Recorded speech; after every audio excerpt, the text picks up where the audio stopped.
Got you with that title. I don't hate these Heisei era Godzilla movies. Frankly, I have better things to do. I'm gonna be honest, I really don't like many of these films. But I feel if I were to ever say I've completed my journey here on YouTube, I would absolutely need to talk about and analyze this series of 7 movies. Just like last time, I'm gonna go over each film in this era. I'm gonna dissect them one by one to show you why that title is what it is. With the exception of Godzilla 1984, which I watched for the first time when I was 16, I've grown up with Heisei. I loved these movies to the moon and back when I was little. They were my favorite movies in the franchise, and even my favorite movies of all time. I need anyone watching to recognize that I've seen these films over and over for years, and I'm not acting on any nostalgic bliss here when I say that they have some foundational problems with how they're executed as films. Similar to how I had a reevaluation of Godzilla vs. Gigan in my last Godzilla video, I've had the same thing happen concerning all of Heisei, and this entire preface is rooted in the fact that for some reason, I know why, I'm just poking fun, these films are the most popular Godzilla movies in the Japanese series, and are essentially the ones people think of as containing the definitive version of the character, at least last time I checked.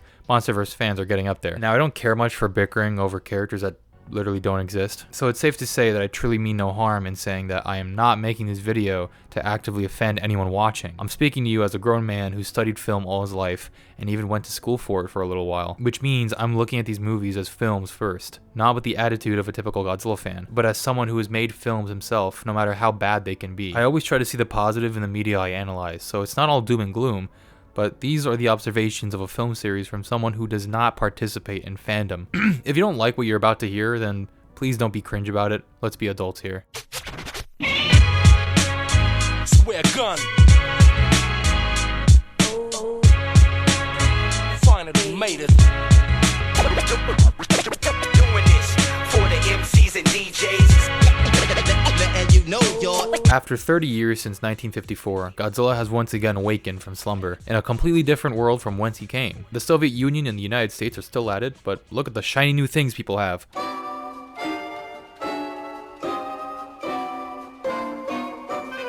Video games, otaku culture, anime, Guyver. Godzilla is now in the modern age, a hyper-urbanized Japan whose values have become more and more Western as time goes on. The burden of World War II is mostly gone, replaced by a chilly conflict we like to call the Cold War, one that's only grown since the last time a Godzillasaurus has stepped foot on Japanese shores. Godzilla's awakened by a volcano instead of a nuclear bomb, shipwrecking a boat crew at sea, making a man named Hiroshi the only survivor. His testimony confirms that yes, Godzilla isn't dead. If you couldn't tell, this film is a direct sequel to the original Godzilla, a feat that's actually achieved really, really well. I know you thought I'd probably dislike this film, but no. I frankly love what it attempted to do, and feel like its faults are ones that ultimately don't damage the entire experience too much. The pacing, I feel, has gone almost unmatched until more recent flicks. Godzilla is a legitimate threat. The lighthearted tone of the later Showa films is truly gone, and what's taken its place is a realistic, down-to-earth, fairly accurate portrayal of how a modern Japan would react to the return of such a beast. Maybe I'm a little biased here, but 1980s Japan is really important to me as a creative. A lot of my favorite pieces of anime are from that decade, and my style as a filmmaker is essentially derived from the weirdness of the OVA boom of that decade. So I love the atmosphere. It feels like what Tim Burton did with Batman. Now, I know that's a stretch, but Burton made Batman reflect the desires of those who wanted to see a more serious take on the character, and the Return of Godzilla fits the same niche. Godzilla is more bestial than ever before. His roar has more of a deep bellow than it did in the Showa era, similar to a lion's rasp. After decades of this, the 1984 design is frightening in a way that hasn't quite been captured probably since the original. The politics, public outcry, and scientific mystery surrounding Godzilla takes far more precedence than the actual characters do, so much that I feel a fair few of them, which we happen to follow, don't really add a tremendous amount to the film's overall theme, except the Prime Minister, who's caught in the crosshairs of both the US and the USSR, who want to act immediately with nuclear weapons without regard to Japan's history with such a thing, and the precedent it will set for the entire world. If one nuclear weapon is justified, then how many more can be excused for conflicts that could potentially have less catastrophic responses? Just like Nintendo setting a new standard for prices that the rest of the industry is now going to follow, if one nuclear weapon is used, there will be more. This is the problem Japan's PM is faced with under a real-world scenario that probably would have happened if Godzilla actually existed, which is kinda undermined by the unfortunately horrendous acting that the creators insisted on for the sake of having English-speaking characters. This is a pattern you'll see kind of plagues the Heisei series in a lot of instances. An earnest but ultimately stifling attempt to broaden the scope of the Godzilla films past Japanese borders. I know they wanted to make a film that could stand toe-to-toe with Hollywood, and I think they achieved that, really, but this desire of theirs infected aspects of the execution that actually does the exact same thing they strove so passionately to avoid, being laughable. If they wanted to have international characters, just make them speak Japanese. Hollywood does it all the time with English. Why is Gladiator in English? I don't know, because it was made with an English-speaking audience in mind? It's okay. You don't need to conform to a standard if it actively makes your production worse. Anyway, the Cold War struggle of the film is pushed further when a nuclear weapon is accidentally launched at Godzilla during an accident, despite the committee deciding otherwise. The very presence of these weapons is enough to cause an event of cataclysmic proportions. Whether it has to do with geopolitics or simply the people those politics affect, it only causes harm. Paranoia. What use is perceived safety from another power if you're having the very same gun pointed at you all the time? Peace doesn't actually exist. It's a phantom. It's not real. It's a cycle. Nuclear weapons cause Godzilla. Godzilla causes nuclear weapons. No good can come from the concept of a game over button, which I believe is a theme that's explored here thoroughly, with great respect to the beast that is this character and the world this film spawned from. I think though that the Prime Minister should have been the main character. While I personally love the science talk and the political convos, most of the characters that talk about this stuff themselves aren't very interesting unless they're directly involved with the decision making of Japan. If anything, I feel they didn't go hard enough on the politics. A drama with the Prime Minister as the focal character would make for, frankly, a masterpiece. But the politics is eventually sidetracked for these guys. It didn't have to be like this. They could have written these characters to show more emotion or more relatability, but most are really dry. This matters because in the third act, there's a lot of extended human scenes that are actively boring to watch because I have no reason to really care about what they're going through.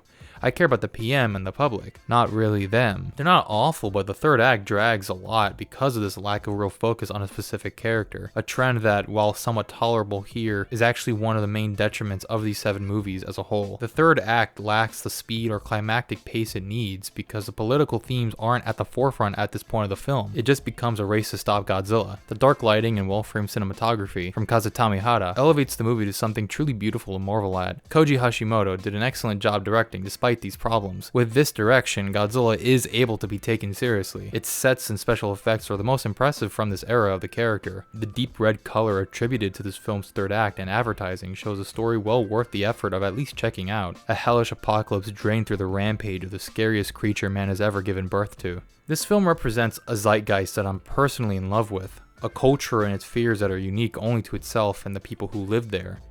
And although it's very flawed, I can't help but genuinely love the filmmaking of The Return of Godzilla.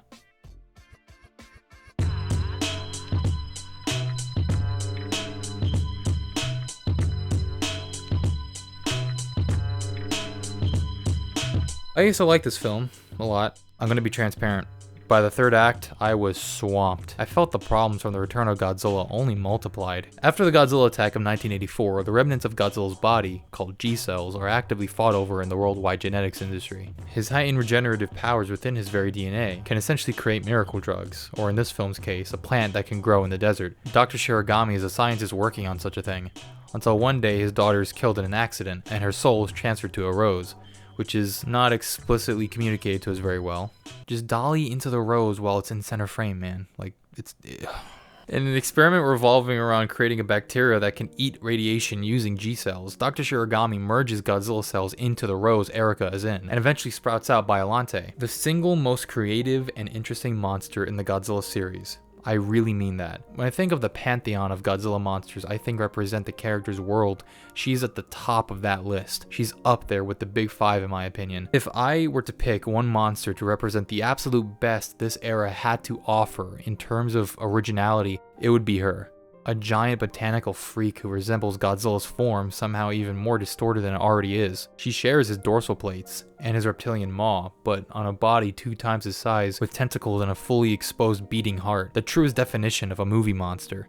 Biollante and her unique story, having the soul of a woman trapped within her thorny exterior and being the result of a new frontier of human incompetence, is so full of potential it hurts. Conceptually speaking, I love this movie, but if we add self-reproductive genetic information from the Godzilla cell, an indestructible superplant will be complete. holy sh**. Wow, I literally couldn't understand a single word of that. It's worse here than I think it is in the entire franchise. I'm dead serious. Now, it's not littered everywhere, but it's in a lot of it. I'm not going to pretend that's where the problems stop. The issue of not having a central main character is blown to a really dysfunctional proportion. There are so many characters in this movie that I legitimately don't care about remembering their names. Now, it's not nearly as bad as the movie I'm about to mention, but it's giving off very bad Godzilla Raids Again vibes. It's not that the characters suck. No, it's that they barely connect to the audience. They're not annoying, they're not anger-inducing, they just make things happen. The first act builds this plot of political sabotage and underground dealings. It's really interesting. The world has changed because of the drastic amount of potential G-cells have.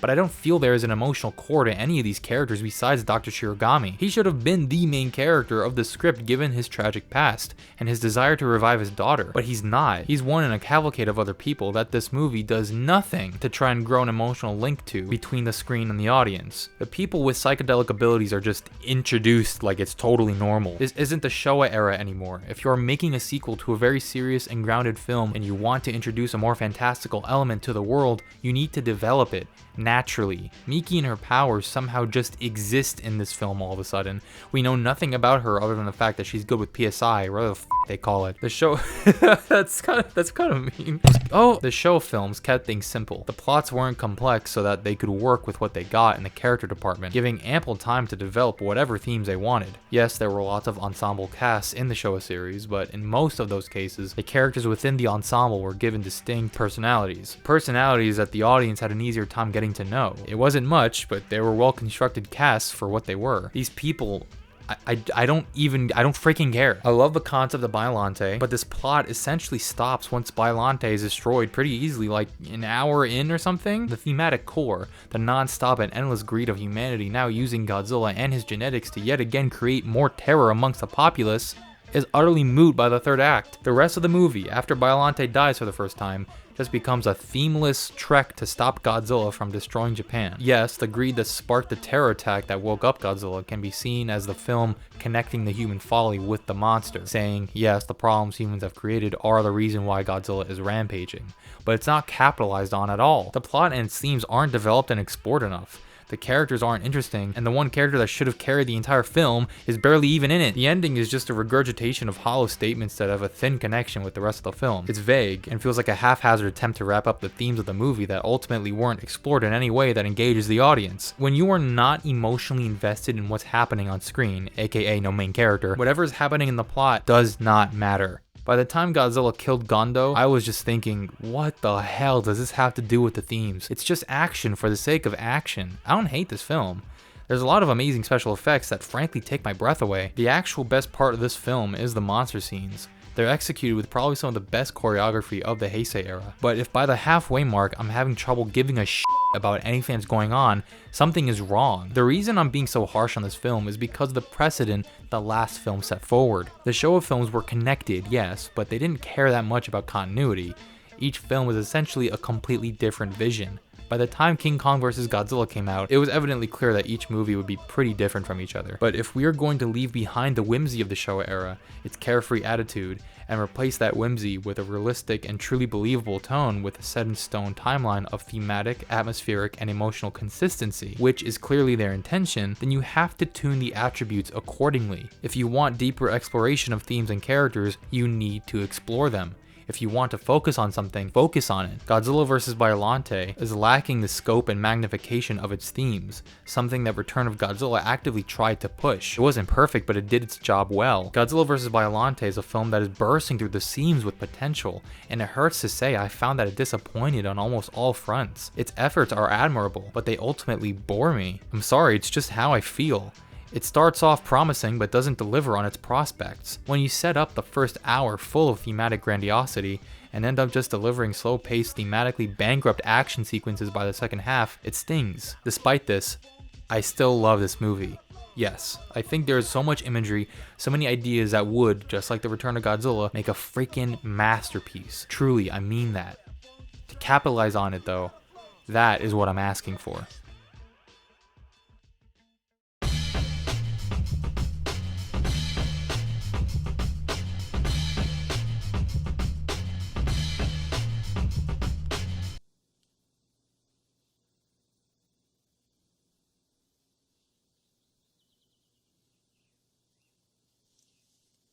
One of the first videos I ever made on this channel was dedicated to ripping this movie apart. Like, badly. The video was so awful I don't even have a backup of it. It's straight up lost to time.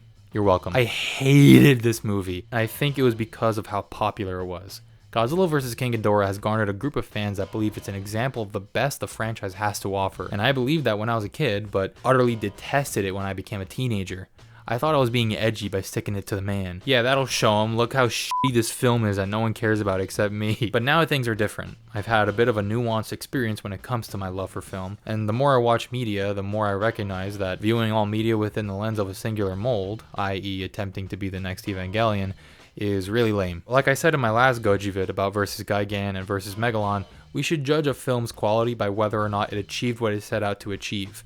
Godzilla vs. Biollante, like Godzilla vs. Gigan, is an example of a film that has a sauce to succeed in its goals, but ultimately isn't made well enough to reach the standard it desires. Biollante had the themes, had the setup, and had the beautiful tokusatsu needed in order to tell an engaging story revolving around the dangers of genetic engineering. It's not a horrible film by any means, but it's like an unfinished puzzle.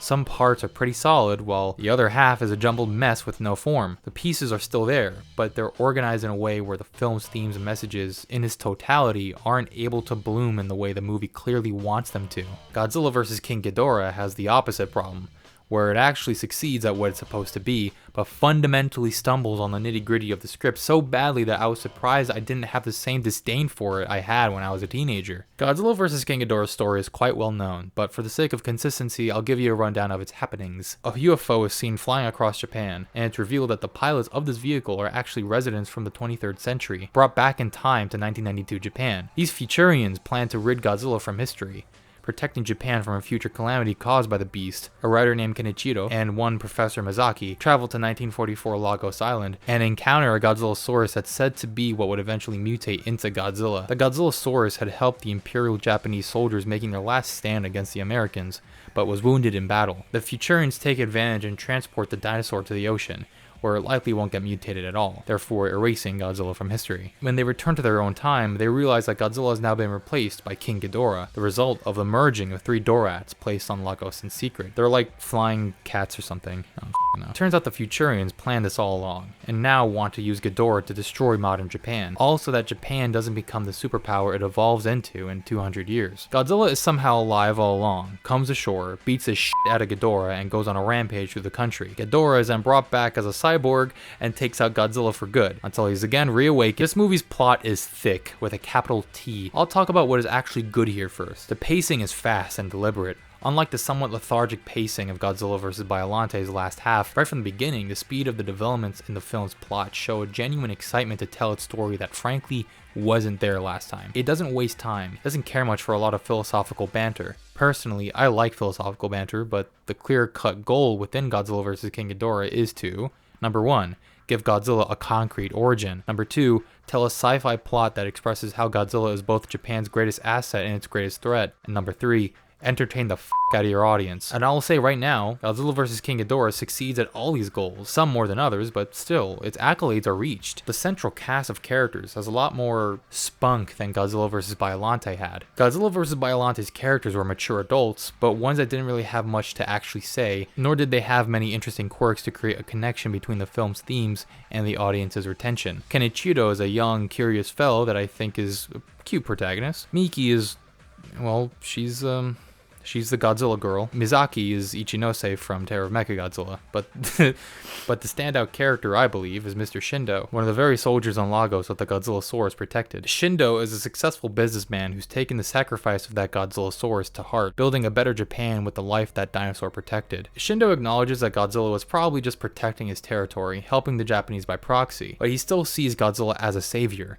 During his death scene, there's a clear recognition that he feels Godzilla gave him the opportunity to develop Tokyo to what it is, and now that very same creature is here to take back what it gave Shindo, like a vengeful, wrathful god, a spirit he feels he borrowed time from, and that spirit is here to collect that debt. I think this plot point, the soldiers of the past recounting this one inflection point in history where all these parties were responsible for major in-universe events, is the most interesting and emotionally resounding aspect of the film. I wish Shindo had more time on screen. This calls back to a few themes in my Godzilla -1 analysis, where I mentioned that Imperial Japanese soldiers fully expected to die in battle more often than not if it meant honoring their country. This soldier, All these soldiers here feel as though they were always meant to die in conflict for their country. It was just about when, and Shindo is a character that feels his death is long overdue. A collective refusal of the idea that they had the right to live after what happened to Japan following the years of the Second World War. A great story beat, one that connects with the overall impression that Godzilla himself is like a ghost this country can't get rid of. It's not outwardly stated, but Godzilla's necessity for the balance of things gets put into the forefront. A character whose constant desires for destruction are ultimately the one thing that saves mankind from a worse fate. I'm largely reading between the lines here, but I'd like to think Godzilla's duality represents the very duality of life. A sort of book of Job for the kaiju world, if you will. Destruction will always come at some point. It's just a matter of how much you can truly grow from that destruction. See this previous video of mine for more on that. Godzilla is like a storm or an earthquake. It just happens. There's nothing good or bad about its presence necessarily. It occurs whether we like it or not. Fear is not always a horrible thing. Sometimes it's the only thing that can make you grateful for the very life you've been given. The special effects are some of the most sophisticated of the genre at the time. Using the words of Cinemassacre, they really are spectacular. There are tons of interesting shots from inside buildings that are actually quite convincing. The sets are shot almost perfectly, and besides the occasional bad composite shot here and there, or a stiff model of Ghidorah flying around, or awkward wire work, I can pretty much say that this film's action is honestly amazing. Very detailed stuff. It's exciting. There's more working parts here in comparison to Showa era simplicity. The effects in Biollante were, I believe, shot a little better, but I also think it's easier to shoot effects shots when the scene is at night. These are in the day, and therefore are harder to get right, and boy do they get it right. Let's talk about Godzilla's design. Yep, that's Godzilla. Probably the most definitive design he's ever had. Because of that though, I feel it's been used so often, more so I'm talking about the Heisei design in all its forms in the next few movies, that it's kind of boring now. I'm speaking from 2025, I don't know. It worked perfectly before. Now, I have a few things to say about Ghidorah. I never cared much for this design. It's a little too bland for me. Too Western. Obviously a Western design is the intention, and obviously it's just a taste thing of mine. Is it a bad thing? By no means, no. But I think I prefer the designs prior to and after this one far more. Still, his frame is awe-inspiring, captured much better with the sophistication I feel could only be achieved with know-how from the 30 years of suitmation that followed Ghidorah's initial appearance. Mecha King Ghidorah is captured almost perfectly, shot with great attention to lighting and sculpted with an evident grasp for metallic texture and mechanical architecture. It creates a creature I felt the sheer might of since I was a child. Now that I've explained that this film does a much better job at entertaining the audience and keeping them engaged, let's dive into the very thing that made me hate this movie so much when I was younger. This plot makes no f***ing sense, at least in the way the film presents it. The film does not make a single iota of an attempt to clarify that this Godzilla is the second of its kind. Of course, as a veteran Godzilla fan, I can see the story beats that hint that this Godzilla has a different origin than the first. But it's the film's job to communicate that to the audience, not Wikizilla's. If Godzilla was erased from history, why does everyone remember that Godzilla even existed? They should have been able to decipher this on their own, but no one thinks to question whether the Futurians' plans even worked until a little later when Miki states that she feels Godzilla's presence. Only when she does this do they question if Godzilla is still around. The film treats this Godzilla as if it is the same creature from 1954 that inexplicably rose again in 1984, even though the movie's events eventually lay out that that narrative is untrue. But again, it's not remotely focused on, creating an utterly unbelievable plot hole that only makes sense if you were to remove the reactions of these characters and analyze the actual events of this universe on your own. Even the Futurians, when confronted with Godzilla's return, treat said return as if it's the result of modern nuclear weapons creating a new Godzilla, even though it's clear Godzilla never actually left. The characters are acting as if this Godzilla is the same as 1954's. The villains aren't even aware of why their plans have gone sideways, and because of this lack of awareness of what's happening on the part of all these characters, there is a fundamental breakdown in communication between the audience and the film's plot. Bottom line, the Futurians were mistaken in their evaluation that Godzilla was mutated on Lagos Island, and were actually the very reason this Godzilla was mutated in the first place, as they placed him at the bottom of the Pacific where nuclear waste could create such a creature in the future. They ended up creating the second Godzilla. Isn't that awesome? Isn't that a f***ing cool ass story beat? It's not f***ing expressed in the movie. And what about the Godzilla book written by Kenichiro? The Futurians think Godzilla was mutated from the fallout on Lagos because of this book, which hasn't been written yet. Clearly that's wrong though, which means that if nothing has changed and they just put Ghidorah on Lagos, then that means the events happen as they ended by the ending of the film, which would mean that Kenichiro wrote the Godzilla book wrong on purpose so the Futurians could be deceived, or the events actively changed so that the Godzilla book wouldn't have been written anymore, which would mean the Futurians have no backing to their assertions that Godzilla is on Lagos, and therefore undoing the very events of the movie. What the fuck? And what about Emi bringing Ghidorah back from the future? Godzilla is said to completely destroy Japan now that he's more powerful given the nuclear sub they gave him. So if Japan will get destroyed, how will Emi be born? Or is that just a hyperbolic threat that doesn't really mean that much? If the threat of Godzilla destroying all of Japan is supposed to be taken seriously, then that means that Japan would have been destroyed in the future, destroying the chances of the Earth Union being created. The Union Emi is part of, might I add, therefore erasing any chance of Emi and the Futurians stealing the UFO they needed to get to the past, therefore undoing the events of the movie and not allowing Emi to be part of the story at all. Not only that, but if there really is no Japan in the future thanks to this newly powered up Godzilla, how will Emi, who comes from the future where Japan is an intact superpower, be born, let alone allowed to be the same Emi that retains the events of this very movie in her memory? If Mecha King Ghidorah is the only thing that can stop Godzilla, how will Godzilla not have completely destroyed Japan by the time Emi gets to her own time? Japan being destroyed would undo whatever events would have had to happen in order for the Futurians to want to overthrow Japan as a superpower, therefore leaving Emi out of the equation because she either wouldn't have been born or would have never had the opportunity to come back in time in the first place. It's a legitimate time paradox that makes no sense no matter which way you look at it. Holy fucking shit. If Godzilla was just going to be thrown into the sea, what was the point of creating Mecha King Ghidorah? If Godzilla is going to destroy Japan definitively now, and Ghidorah needed to stop that, then it failed and Japan is literally doomed. Why does Emi not know what the Futurians' plans are with the Dorats if she's the one placing them there? What did they tell her exactly? Did they say they were gonna just see what happens when 3 Dorats are placed on an island which is guaranteed to be irradiated? What purpose would that have had? Research? Creating a giant 3-headed dragon for research? What did Emi think the Futurians were up to if she didn't know they were going to control Ghidorah? This is not the result of some secret, awesome, mind-bending plot. The screenwriter just didn't think about these problems. That's really what this comes down to. Despite these infinite problems with the believability of the story, and frankly the very foundation of the story itself, you'd think I'd hate this movie. And again, I did. But as an adult who's recognized that the humans who created this piece of fiction are just as flawed as I am, I have realized that the true impact of a film is how it impacts your emotions, your senses. And Godzilla vs. King Ghidorah manages to achieve its goals in spite of these infractions. I can say that I wasn't bored when watching this movie, and to me, if a film can do that, it supersedes almost all other things that film was trying to do. The most damning thing I can say about the Godzilla movies I've spoken about is that they fail not necessarily just when the individual piece doesn't achieve what it sets out to do, but mainly when the audience becomes disengaged, when they become bored, which isn't a criticism only for Godzilla films. It's for all cinema. If it's a movie about the meaning of life, it doesn't matter what the message is going to be. If the movie is boring and isn't made to connect with the audience in any way, no one really cares. And Godzilla vs. King Ghidorah did not bore me. It has the very same show of flair that I love, an unrelenting passion for its story, and the pulp that comes with it. Even if the story doesn't make sense, the emotions you felt watching it did. You felt awe, you felt fear, you felt excitement, you felt the stakes, message or not, and that's what movies are all about. If joy was extracted from you by watching it, then yes, Godzilla vs. King Ghidorah is a success, despite its blatant, bloodied flaws.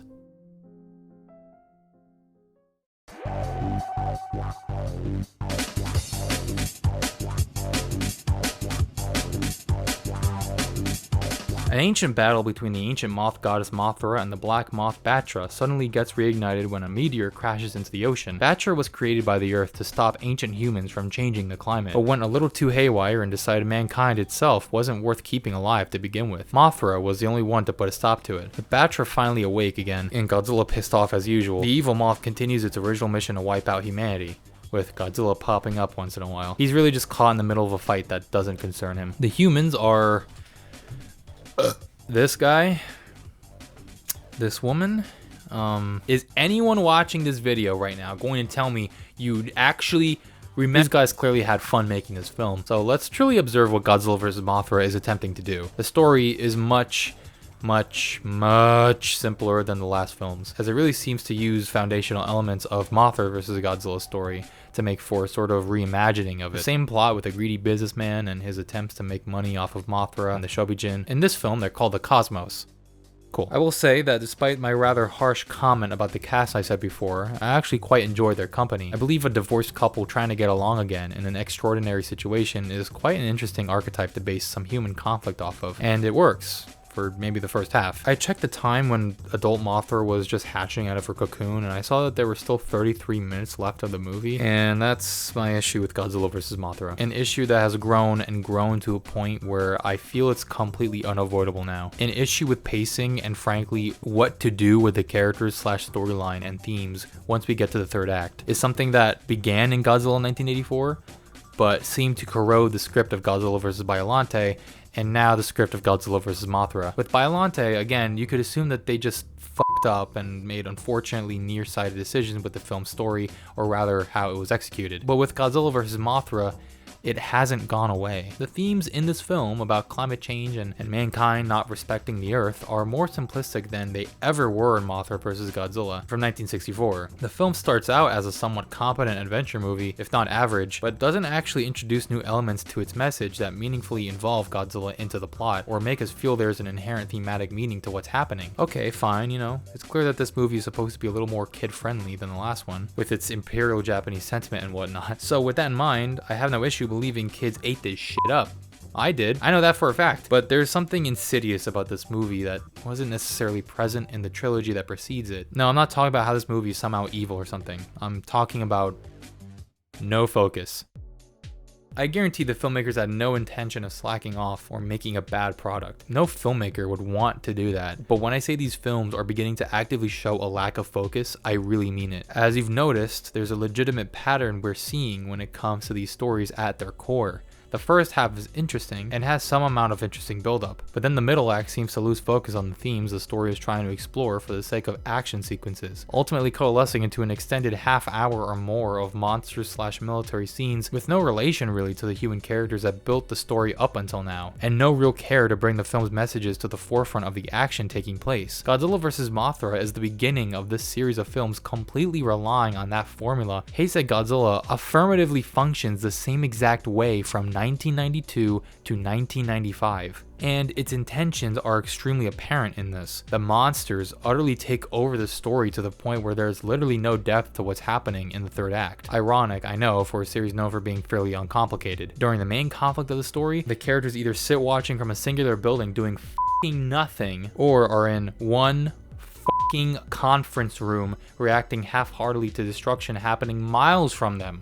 What is happening? Who are these characters? Why do they appear on my screen? Why does it matter that I see them reacting to things completely disconnected from them? Mothra vs. Godzilla is the exact opposite of this film. Its themes are prevalent, even through its action sequences. Its characters are charismatic and simple to understand, and with its slower pace, its simplicity allows it to be written and executed in a way that's a pleasure to the senses and a good statement on the satirical topic it chooses to tackle. Godzilla vs. Mothra doesn't really care to connect its characters or its story to its themes terribly often, and the few moments you can sense a legitimate amount of character begin to erupt out of these walking slabs of wood were ripped from it and have to be forced to sit through an overly simplistic plot that barely even gets a tangible conclusion by the end other than Godzilla is stopped, good prevails. Mothra vs. Godzilla feels like an actual movie. Its ideas and action are followed up on and developed through the entirety of the film. Godzilla vs. Mothra tacks on shallow imitations of those ideas and puts them all in the first 45 minutes or so, then drops them to focus almost completely on monster action. And as much as I love kaiju stuff, trust me, I do, I find it a little hard to care about them all too much when there's nothing behind them character-wise,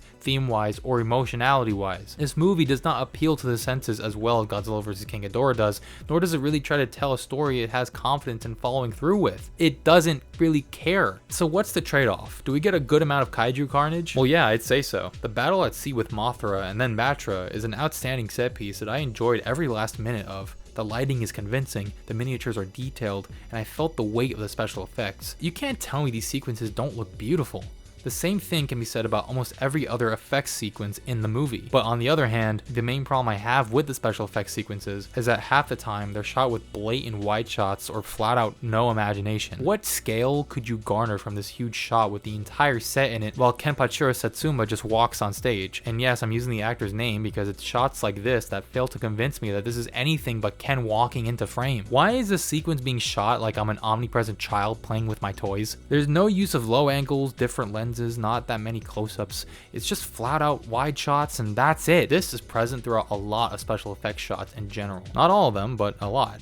It's boring. It's uninteresting. Look at the Gamera trilogy. Every single Gamera trilogy film is shot beautifully, tokusatsu or not. Not to mention, I think the animatronic work is beginning to corrode too. It's not about how they look, because as much as I don't care for Mothra's overly bubbly design here, I think that these suits look fantastic. When it comes to what I'm talking about, it's more about the movement. Batra can barely move his legs. In fact, I don't even think he really does unless they cut and move his legs off camera, then continue rolling. And Mothra can't move her legs at all. She's a big, bulky, heavy lug of puff with no real animation other than the occasional turning left or right of the head, and the stiff motion of her wings wobbling across the set. Look at Showa Mothra. Her wings are made of a lighter material and therefore look more lifelike in general when in motion. Her legs moved individually, and her head had a full range of motion. She felt alive. Here, they focused so much on bringing up the spectacle of the design that they couldn't really spare any more thought for the actual mechanics of it. The sets themselves, while looking pretty good all things considered,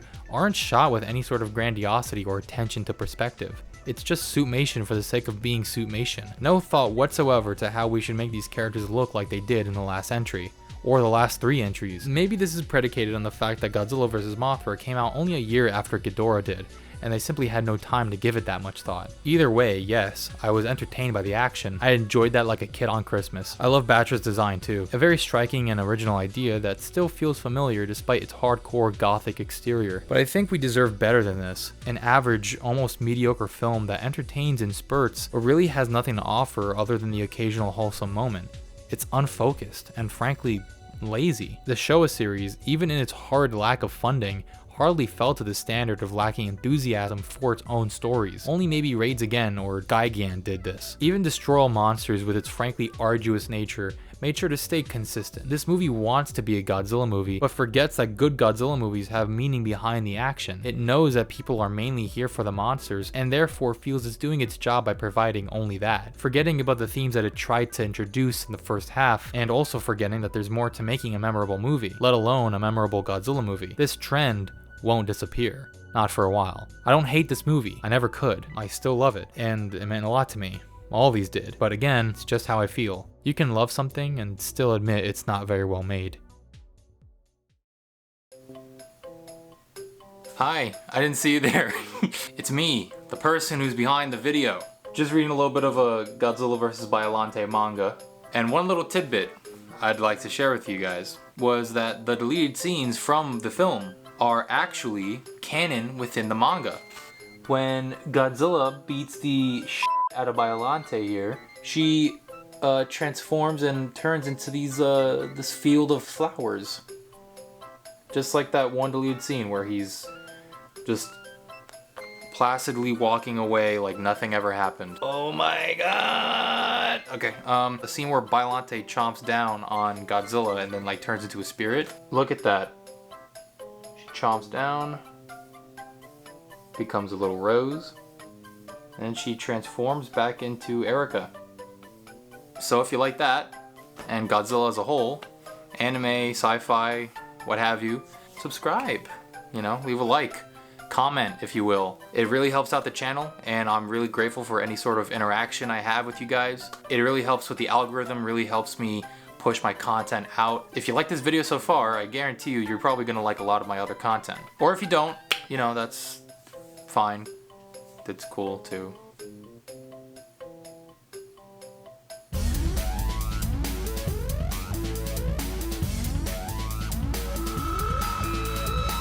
With the dug up remains of Mecha King Ghidorah, G-Force has now constructed the one weapon good enough to destroy Godzilla. Mechagodzilla. Meanwhile, a new creature is discovered bearing a striking resemblance to the King of the Monsters, revealed to be another Godzillasaurus. Godzilla is called to this baby Godzilla throughout the entire film, only being stopped by Rodan, a mutated pteranodon that thinks baby Godzilla is its sibling, and the humans now harboring the creature within the safety of whatever walls Godzilla narrowly avoids demolishing. Asusa Gojo is the scientist tasked with not only studying the creature, but actually taking care of it once it hatches, acting as a surrogate mother Godzilla simply could never be. She's accompanied and somewhat romanced by a dinosaur-obsessed moron like myself named Kazuma Aoki. It's these two character dynamics, and everything around them, that make Godzilla vs. Mechagodzilla II soar to heights Godzilla vs. Mothra only managed to salvage a fraction of. I honestly believe that the relationship between Azusa and Baby is the most well-written and earnest aspect of the film. It's adorable, and finally gives the audience a tangible feet-on-the-ground connection to the monster carnage happening everywhere else in the film. You're engaged. Asusa's caring motherly attitude towards Baby, though played straight and undeniably kept simple, anchors the film's conflicts on a human level, making the plot and those who participate in it far more interesting. It's a heartwarming bond.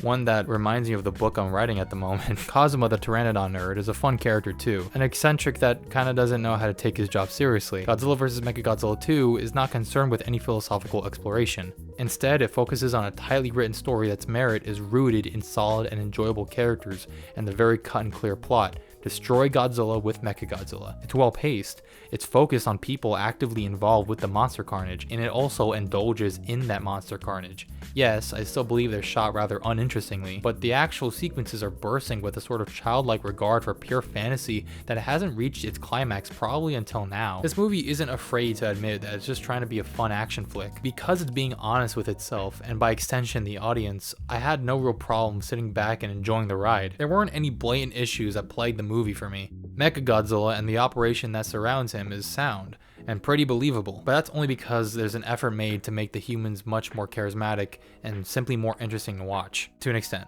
Again, this isn't Ava. Through this simplicity, we can just watch as Japan tries its best to circumvent the Godzilla threat, experimenting and just learning more about the creature they're trying to kill. In this effort, we see that beating the shit out of Godzilla doesn't really make people feel all that much better. There's not a tremendous amount of thought given to this, and personally, I think there should have been more exploration of that idea by a mile. There's proof for all that life always conquers. Life, sir? Yeah, life. Against artificial life. Why don't you get the f out of here before I shove your quotations book up your fat f***ing ass? But still, there's this overarching tone of sympathy toward Godzilla that wasn't really there before. Now, as the characters learn more about what they're dealing with, they realize that as much of a douchebag Godzilla is, he's just an animal. It's like being angry at a puppy for peeing on the carpet. It doesn't know any better, or care to. Mechagodzilla's design used to be my favorite of the original three, but now I look at him with a It's not bad. I think the concept designs were much more interesting. Having a military grade looking Mechagodzilla that's red or camo green, it's really unique to me. As for Godzilla himself, his suit and animatronic have gotten a facelift. The suit has reached its apex, and the facial design, I believe, is the best it gets in the Heisei series. The animatronic head is the best one the entire series has had up until this point. It's really well done. In terms of Rodan, I don't really think his design is all that interesting. The three-pronged head just comes across as a little indistinct in comparison to his original design. It's not terrible, it's just my least favorite design of his. Rodan's animatronic is probably the worst part of the special effects. He's stiff and really has no true mobility, no flexibility at all. His animatronic head, however, reflects the opposite. A realistic, elastic head and neck that delivers the expression needed for such a role. Baby Godzilla's animatronic, and by extension suit, is so perplexingly expressive, I'm astounded they were able to pull it off so convincingly. It's truly alive. You can feel that it feels its emotions. You can truly believe this is a character just being himself. His fugly ass self. Beautifully portrayed, and beautifully patterned too. I think this might be one of the greatest special effects achievements of the Heisei run so far. Mechagodzilla's heft is portrayed so well. It's one of those instances where I'm looking at true movie magic. The Mechagodzilla suit, judging from behind the scenes footage, was made of quite light material, which is so jarring when you see how not only heavy it feels on screen, but also how mobile it is. It walks and moves exactly how you'd want it to, unmitigated by the limits of physicality.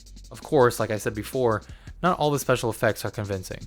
This shot of Godzilla throwing Mecha-G is just so fucking ridiculous to watch. But I like that they kind of stopped giving a shit. They're just having fun now. Although I think it's a little long for its pretty digestible story, I felt like Godzilla vs. Mechagodzilla 2 made for a pretty decent action movie. It made sense where it counted and entertained through and through. I think they knew not to try to achieve any sort of thematic edge here for the sake of just simplifying the story. And they worked real well with what they got. I wish I had more to say, but I honestly just liked watching this again. It doesn't try to claim to be anything above what it knows it's good at. An earnest story with characters you learn to appreciate as time goes by. This particular film was always one of my favorites as a child, and I'm actually really relieved to say that with all its imperfections, I enjoy it for what it is as an adult.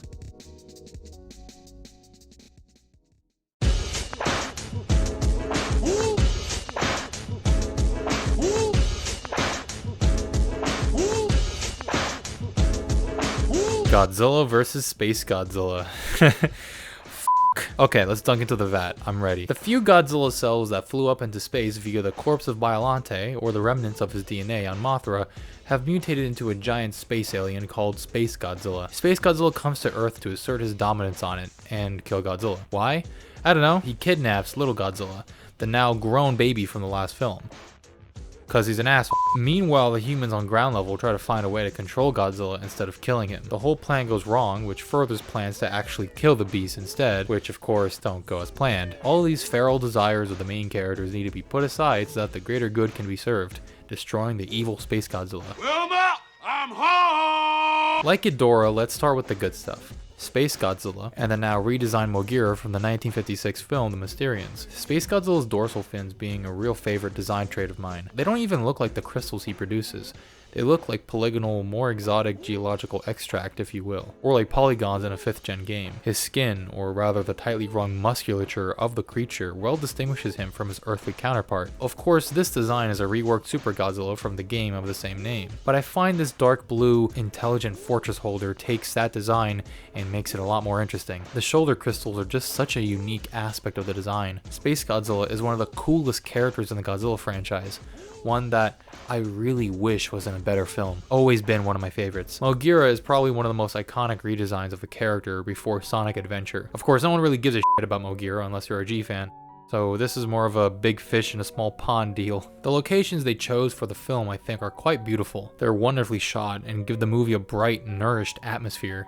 Look at these frames. Quite the enriching color palette. The island setting for the first half of the movie sets this film apart from the rest of its brethren, just like what Son of Godzilla did for its series. I think this cozy atmosphere is something I'll go into later because it's actually quite important to me. Megumi Odaka's portrayal as Miki, I think, has reached an interesting point of development. She's grown into her own woman, now responsible for the psychic department she works for. Of course, she's the only real source of thematic energy in this film. I wish she was in a better movie too. The final battle is quite long and very destructive. A little bit of a Saiyan saga for your Godzilla faithful. The picture-perfect example of a kid playing with his toys. That's where Godzilla vs. SpaceGodzilla's fun quirks end. I loved this all as a child, but it's really hard to say this is a good movie. The characters are worse than the last one. They're probably the most by the numbers and utterly hollow in the Heisei series. They're boring. Besides the ballsy charm of the character Akira Yuki, I frankly found nothing worth talking about concerning them. Miki's plea to Japan to stop trying to kill Godzilla is painfully simplistic, but I still like her because out of all the characters present here, she's the only one speaking some sort of sense and the only one willing to tell everyone else, yeah, I don't really give a shit about you guys and I'm gonna watch over the baby here instead. That was funny. Still, this love story concerning, I don't even care, has literally no precedent in the movie. They have like one scene together where Miki like reprimands him, and then the last scene they share together, Miki's holding his hand and being all lovey-dovey. Miki, who is this man? Why do you even like him? The characters other than Miki barely even get introductions. The introductions we do get just scratch the surface of the bare minimum. Also, they totally kill the real tarantula. The pacing in Godzilla vs. SpaceGodzilla is probably the worst of the entire franchise. It drags horrendously, almost to a point of nauseum, like where I don't really think you're going to understand until you actually see it for yourself. Perfect example, the scene of Godzilla walking onto shore. Holy shit, it's way too damn long. Like minutes pass by and Godzilla isn't even off the beach yet. Look, they're still running around. This 100-meter tall creature isn't going to spot you from behind his peripheral vision. Why are you doing that? There is so much time dedicated to attempting to kill Godzilla or attempting to control him that no real time is offered to explore why that would be the wrong thing to do. Therefore, it's really easy to simply stay bored watching. Scenes where these men are meandering around the island don't do anything for the overarching storyline, really. Going back and forth over the morality about killing Godzilla, yet not much is truly derived from these conflicts, as no character besides Miki really adds that much to it. Nothing of terrible note happens besides the, of course, cool monster fights. An hour and 47 minutes is a lot to gargle down when nothing is truly warranting an audience member to appreciate that hour and 47 minutes of screen time. If they cut like 25 minutes from this story, I truly believe nothing would have changed. Hell, you could probably cut more than that. The special effects have been getting worse. It's rushed, and the sets don't even look convincing anymore. They're shot like... oh, you can tell something was happening behind the scenes. The island fight is shot in a very lackluster fashion that reminds me of how well made the fights of Son of Godzilla were, despite the horrible Godzilla suit. The island was shot with size and respect, not like here where there's way too many wide shots of the entire set as it is with no polish. Imperfections and all. Concerning the main emotional conflict in SpaceGodzilla, if we're supposed to focus on how Godzilla has feelings, then let's really focus on it. Like seriously, I don't just want a scene where Godzilla feels a little miffed that his son is kidnapped. Let's really shift the perspective and actively portray Godzilla as a truly sentient character than was previously thought. In the last movie, it was more understated how ultimately killing Godzilla was either almost impossible or morally tone deaf, but it wasn't really explored. It was just something that the characters came to conclude by the end off their own experiences. But in SpaceGodzilla, the theme wants to be explored more, but simply doesn't have the writing to support that desire. In all of this, there isn't a real link between the threat of SpaceGodzilla and the sudden desire to control Godzilla. So we have two plot lines. One concerning Akira, who desperately wants to destroy Godzilla, not to mention the extra plotline of Project T that just ends halfway through the movie, and the other plotline being SpaceGodzilla just wanting to come to Earth to be a jerk. Both don't really have any true effect on the other, save for Akira suddenly deciding to help Godzilla a little bit at the end. Just because it functions, I suppose, doesn't mean it's well written or gives the audience any sort of satisfaction. It creates an overly long and disjointed experience. For Akira, all this hubbub for his arc, the entire film talks about it, and once it's finally resolved, he's like, oh yeah, Godzilla's pretty great actually. Like, okay, that was as climactic of a realization as a wet fart. The only arc that's consistent is Godzilla setting off to save his son, proving he's capable of caring intimately for another life form other than himself. This analogy I'm about to present to you is essentially the structure of Godzilla vs. SpaceGodzilla. There's two buildings being built at the same time, and one is a pretty simple skyscraper, fairly easy to build, not too tall. This building represents the monster plotline, and the other building, representing everything else in this movie, is trying to be this really cool piece of modern architecture, but the construction company behind it is losing money, time, and barely has enough funds to pay their workers. So much that the building stays under construction as a hollowed out skeletal mess for 6 years straight, only being completed after the first building's already finished and after anyone on ground level stopped giving a f. That analogy describes the utter shallowness of Godzilla vs. SpaceGodzilla as a film. It doesn't make me feel good that I'm saying this about a film I've loved for so long. Now, ironically, this is a somewhat common opinion throughout the Godzilla fanbase. But my thing is that Godzilla vs. SpaceGodzilla kind of reeks with the stench of all that came before. The Heisei era started off very promising, then over time degraded and degraded to a point where it's hard to say that it's much better than the Showa era it tried so hard to differentiate itself from. But I do have something positive to say regarding how I feel even amidst all this criticism. There will never come a point where I disparage the sheer amount of memories and cozy comfort Godzilla vs. SpaceGodzilla provided me with in my youth. I watched this movie more times than probably any other Heisei film, simply because what I was watching for, which was the monsters, was so adequately portrayed that I was willing to disregard everything else the movie had to offer. I loved it. I would get dropped off often at my grandma's place because Bronx, New York didn't have the best track record for trustworthy babysitters, and watched this film over and over again in the dim, dusty, air-conditioned guest room. Squeaky wooden floors, the CRT tucked into the corner, the shades closed, isolated from the rest of the apartment. It was my personal heaven. This epic was gawked at time and time again, and I didn't care about that other crap. You know, I can't just separate my past from this film. This time, it's literally impossible. Am I really going to rip apart a 30-year-old tokusatsu movie that no one really cares about besides Godzilla fans? One that brought me so much legitimate joy for the sake of a YouTube critique that I also surmise won't be watched by anyone not already invested in this series of movies? This one is personal, more so than the other Heisei films. which is strange as I've had a deep-rooted history with nearly all of them. Godzilla vs. SpaceGodzilla is a jumbled up mess of cinema. It has its beauty, like all Godzilla films do. I believe that, but it fails as a narrative, and only works when you go out of your way to look for monster scenes. But like every other Godzilla film, let alone every other Heisei movie, in my heart I don't have it in me to hate it. Like a disabled chihuahua, it may be a mangled mess, but it's still capable of love, of showing love, and it scores where it counts. Similar to Godzilla vs. Gigan for me. This movie reminds me of memories that are long gone by now. I used to drive with my family down to Florida for vacation every so often, and this film was with me 100% of the way. The film's locations and lived-in environments really fit with the tropical, joyful air around the vacations I took it on, and because of that, because of how integral it was to my childhood, it's irreversibly attached to my life. It's all true. I have AIDS. The vintage 90s vehicles, the UFO catchers, the beautiful island aesthetic with human characters kind of just vibing in the corner. There's a very slice of life aspect to the atmospheric elements of Godzilla vs. SpaceGodzilla. The kind of atmosphere that makes you just want to chill on the beach with your family or significant other. Maybe go walk around town in your bathing suits and buy yourself some keepsakes for the trip back. Films that are so flawed and so f***ed up like Godzilla vs. SpaceGodzilla make me look for these small details within the film itself so much that I can't help but just want to live my life after watching. Kinda like how the characters in this film don't care, neither should I. Life isn't that serious a lot of the time. As you can see, I'm using a lot of language from my Godzilla vs. Gigan review, and that's because these guys are like sibling films. This film did what it needed to do, and I'm grateful for that.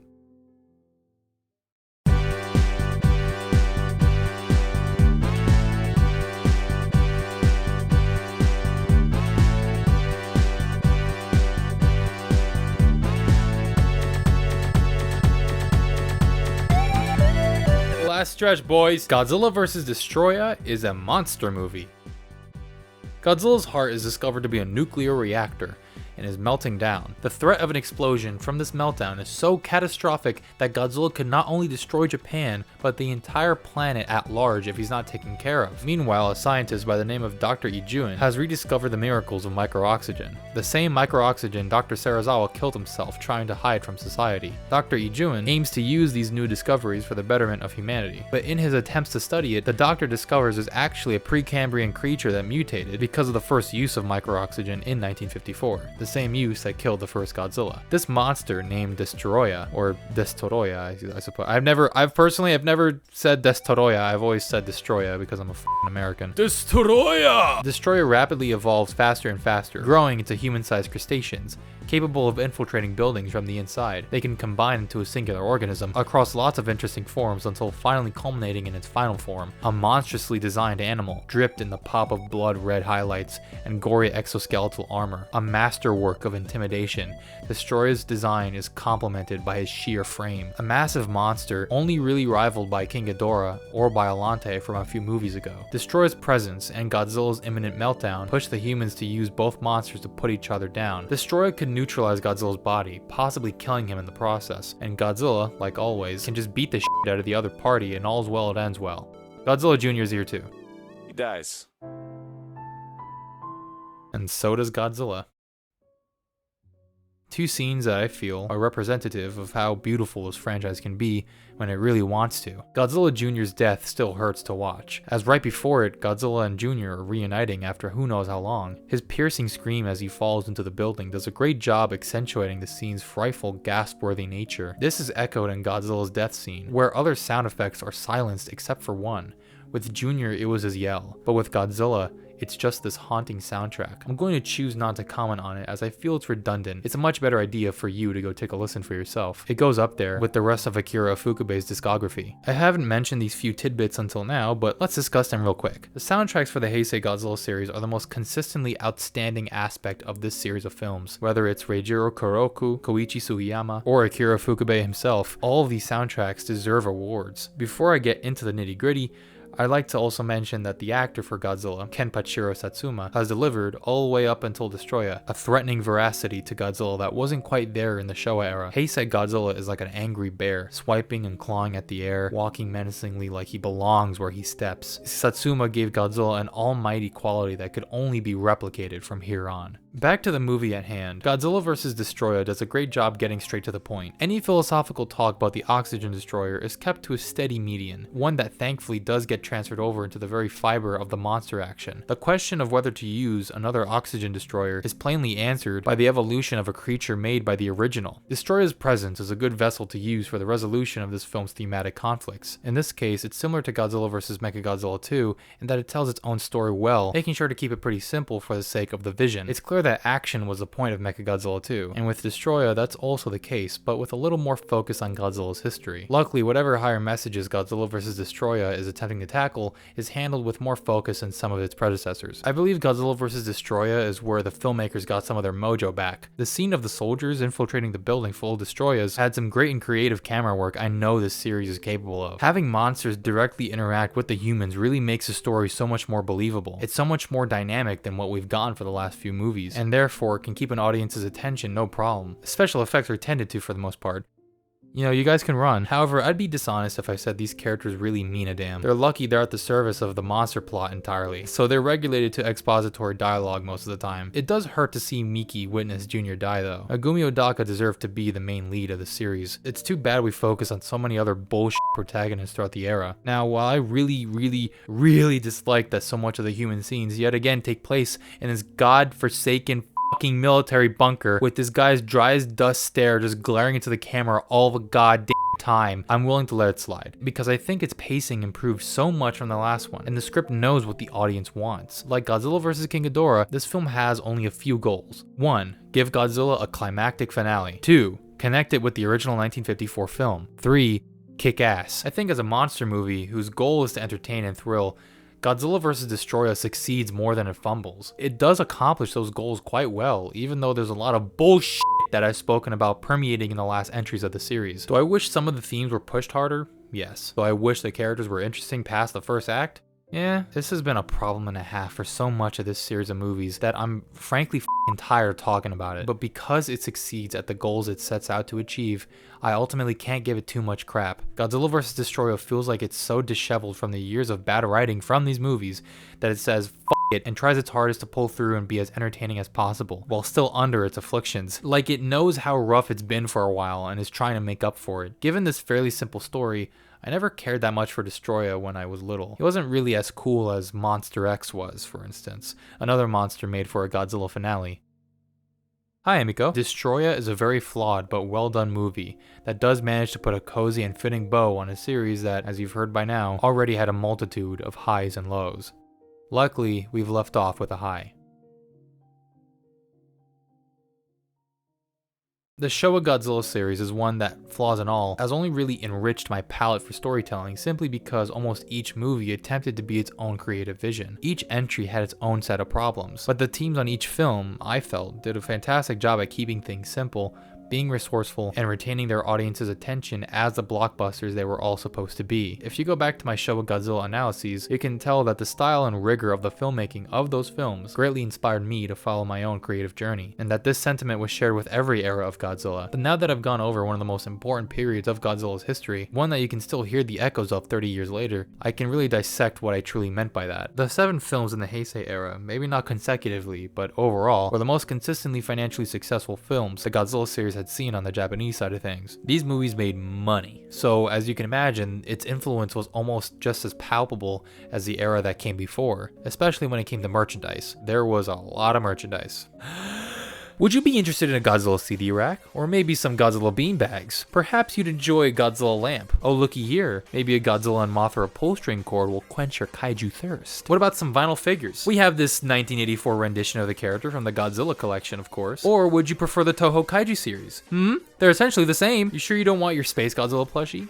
I do. What about the Godzilla and erasers? No Kaiju Daikusen? No Lit Godzi Banks? No Gashapons? Look how cute they are. You want a Yutaka Godzilla vs. Batra 2-pack? You want a 1983 Dojinshi that has more to do with the Showa era, but I still wanted to show it off anyway? Lighters? An ashtray to go with your smoke and a pancake? Keshi? You want a Mothra with a sound box in it? Well, here it is. I bought these 1993 Godzilla plushies and put them in my car so I won't get lonely when I ride by myself. I got Mothra, Ghidorah, Godzilla, Mothra. I'm in love with this era of merchandise. It just makes me so joyful. But we're not talking about the cavalcade of things around these films. We're talking about the films themselves. I truly wish I could appreciate the filmmaking in them like I did the Showa era, but I simply can't.